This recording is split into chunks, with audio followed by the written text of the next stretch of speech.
This patch is gonna be wild. All right, let's check this shit out. Valorant Patch Notes 8.0. Greetings, friends. Still Joe Ellen here. Welcome to episode 8, Act 1, Patch 8.0. And here's like the highlights, right? So there's a new fucking gun in the game. It's pretty crazy. Like that's a pretty big update. Maps.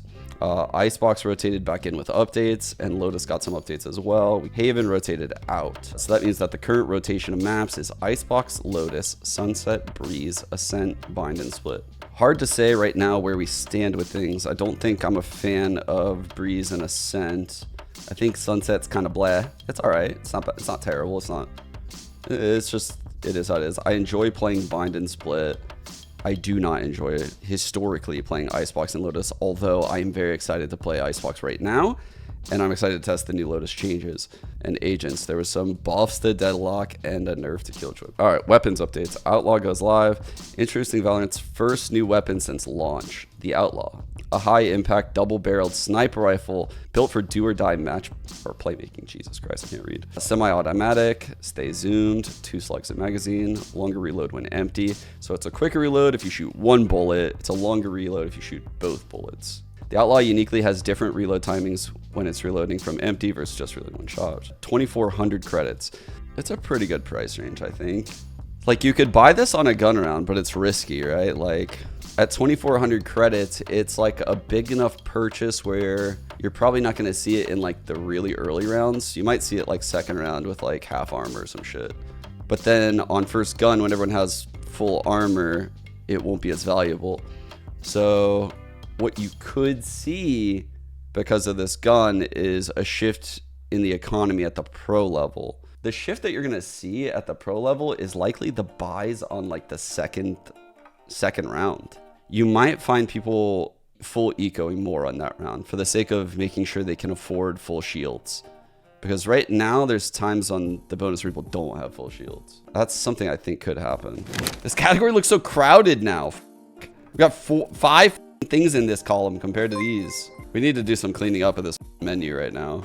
Devs. All right, here's a new gun. I have hold to scope on, so let's see how this plays out.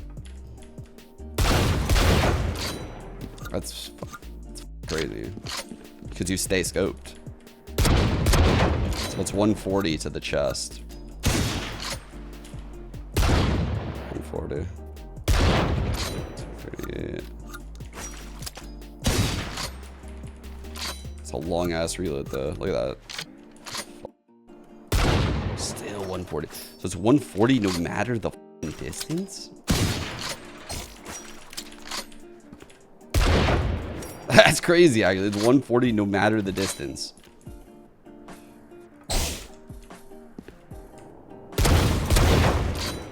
This gun is going to be insane when people don't have armor. It's going to be crazy when they do have armor. Agent updates. Deadlock.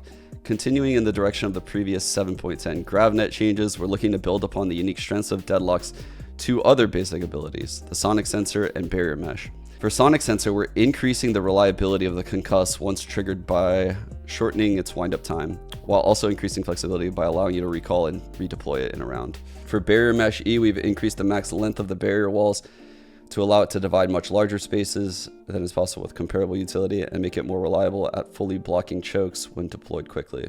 It is taking up a lot more space. A lot more space. If you haven't seen the pictures of this shit yet, wait till we hop in game. Killjoy. The amount of coverage on Killjoy's turret E outshines other defensive recon tools when paired with the turret's other strengths, such as its autonomous detection and long-range vision. Reducing vision cone should push Killjoy to make clearer choices about what area of the map her turret will cover, while the turret's updated visuals should aid you in quickly understanding what areas it will protect. Vision radius reduced from 180 degrees to 100 degrees. Pretty significant in certain maps. Let's quickly talk about this. You know, you can easily see some areas where Killjoy's turret might be affected. Say here, for example, where people used this turret a lot because it got the A flank, it got the B push, and it was getting C push as well.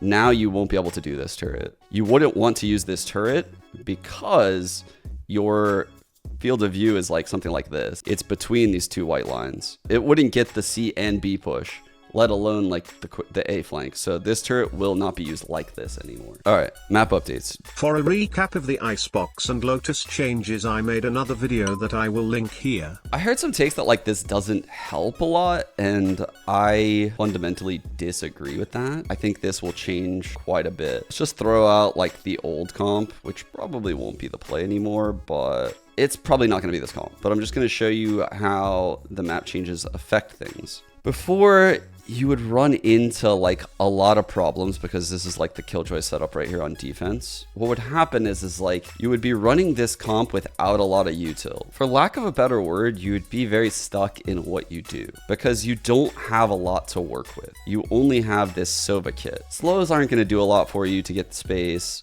Walls aren't going to do a lot for you to get the space. A Jet, while she can get some space, i.e. like what you would see a lot of is like the updraft onto this container at the start of the round. Like she would use her util to get space and create pressure. And then the Viper wall was often used to also like kind of like sneakily get space. So a wall that like Mike found on 100 Thieves was like a wall like this, which then allowed your Viper to like lurk through either of these deep lines, get control of this area, and then maybe like call the team back. But again, none of this is really like doing shit to the rotates, because they know you only have one initiator and they know you're like committing with the wall, right? So now the key difference is that I don't think a defender can hold this.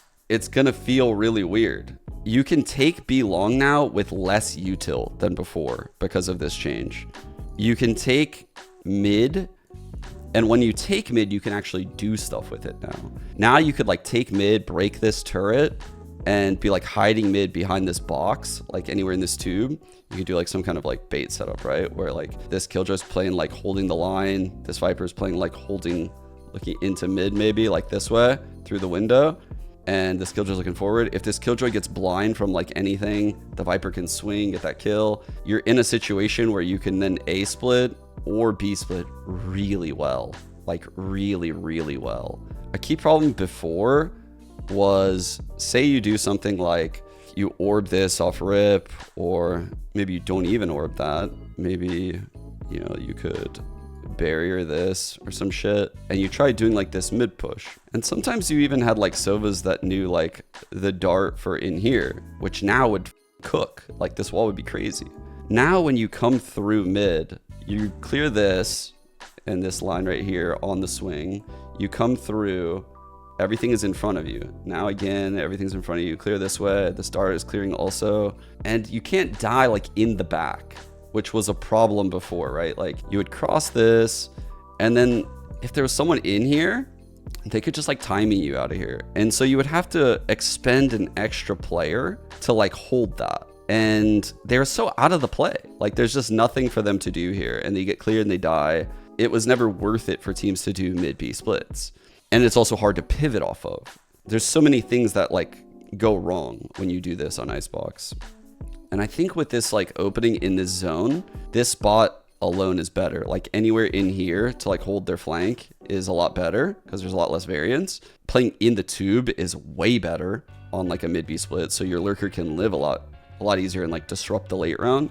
And then A is still obviously a solid site to hit. So nothing changed there. I foresee this changing quite a bit on Icebox, which is kind of against what most people think. Modes updates. Team Deathmatch. We felt that the Sheriff is overperforming in the stage 2 weapon ecosystem, and as a result, other loadouts have been pushed to the side. This change aims to allow other weapons to be more viable in an engagement against the Sheriff. Hey, that's actually true. A lot of people were choosing Sheriff instead of Stingers and stuff, but I think that's because they wanted to like actually warm up, you know? Now, instead of heavy shield, you get a light shield. Map rotation. All modes. We use the competitive map rotation. We already talked about that. It's Icebox, Lotus, Sunset, Breeze, Ascent, Bind, Split. Blech. So I can pick this shit back up from like sound sensor Outlaw. So here. Blocking movement. Holy fuck. It's the long boy. Barrier deployed. Imagine if your watch was broken, right? Like you had a watch and it like couldn't tell the time, and you're like, I'm gonna go get this watch fixed, right? Let's think of Deadlock like a watch. Like she had a broken clock. No one wanted her. All the other watches were better. So you bring the watch in to go get fixed, and when you go to pick it up, it's still broken, but now it has like an AR display that like that like provides like a disco party and like is fucking super cool. And you're like, that's great, but it's still broken. Blocking movement. Yeah.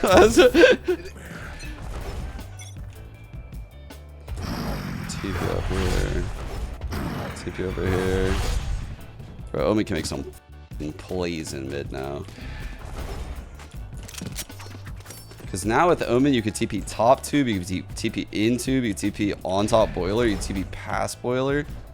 Oh, I wish you could go up here. Oh, I don't know what people are going to run now. I don't think you need the Sage. Because now I think like taking like the early ground is a lot easier, which is what Riot did. They made it so like one initiator could be viable. But what would happen a lot is that there would be like an orb here with a Viper, and the Viper would like molly. And if you did anything to aggress this Viper, they would jump in this back alleyway and go like over here behind a box. But now that's not there. So like Viper can't stall like she used to be able to stall. Like she will get killed. Like I guarantee you people will aggress the site more. All you need is like the Viper molly that lands here. And then you just need a method to smoke like right here and you have the site. Or you could even have like a mid lurk. Side of the player's site, if they get mollied, like they just come into the mid lurk. The mid lurk also clears like top site. Just Oh, that's kidding. cool. Just kidding. Can you see my turret on your minimap right now? No. Oh. Do you see the line of sight right now on your minimap? Oh, yeah, I see it on the ground. Oh, do you see it on your minimap or no? Not on minimap, no. If you look at my stream, like you can see it has like a pretty cool like detection cone. But then when I place it, it goes away. Turret out. This turret sucks now. I can't do it anymore. Wait, I can swim default? Wait. That's gonna be the new default. I can spam that. No way. I feel like this is where people are gonna want to plant. I don't think this should be spammable. I'm gonna be honest. Like I don't think this should be spammable. Let's go. Let's see how it looks. Oh, it's not very good. It's not very good. 10 kills remaining. No scope is so bad, dude.